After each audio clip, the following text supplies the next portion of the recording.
আওয়ামী লীগ সরকারের পতনের পর হামলার মুখে পড়ে বিভিন্ন থানা, পুলিশ ফাঁড়ি, এমনকি ট্রাফিক পুলিশ বক্স। আতঙ্কে পুলিশশূন্য হয়ে পড়ে বেশিরভাগ থানা। এতে বিশৃঙ্খলার পাশাপাশি ভেঙে পড়ে ট্রাফিক ব্যবস্থা। ছাত্রদের সাথে পুলিশের যে দূরত্ব ছিল সেটি এখন কাটতে শুরু করেছে খুলনায়। ধীরে ধীরে সেই পরিস্থিতি কাটিয়ে শুরু হয়েছে খুলনা মেট্রোপলিটন পুলিশের খালিশপুর, দৌলতপুর, সোনাডাঙ্গা, খানজাহান আলী, আরংঘাটা, হরিণটানা, খুলনা সদর ও লবণচড়া থানার কার্যক্রম। আমাদের পুলিশের কর্মপরিবেশ ফিরে আসছে। আমরা পুরোদমে আইন শৃঙ্খলা রক্ষায় কাজে নেমে পড়েছি। আমরা যখন রাত্রে বের হয়েছিলাম সকাল থেকে, সবাই আমাদেরকে ওয়েলকাম জানাইছে। আইন শৃঙ্খলা নিয়ন্ত্রণে নগরবাসীকে সব ধরনের সহায়তা করছে পুলিশ।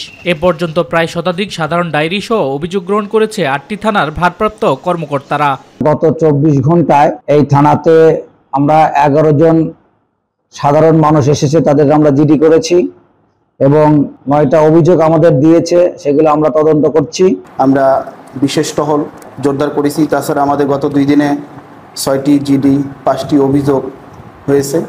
আমরা বিভিন্ন উপাসনালয়গুলো যেগুলো আছে সেগুলো আমরা রক্ষার্থে কাজ করে যাচ্ছি। অনিশ্চয়তা কাটিয়ে পুলিশ আবারও কাজে ফেরায় সন্তুষ্ট সাধারণ মানুষ। একটা জিডি করার জন্য আসছিলাম, তো এখান থেকে জিডির সমস্ত প্রসেসটা করে দিলেন। এতদিন তো কার্যক্রম বন্ধ ছিল, এখন চালু হয়েছে, আমরা থানায় সেবা পাচ্ছি।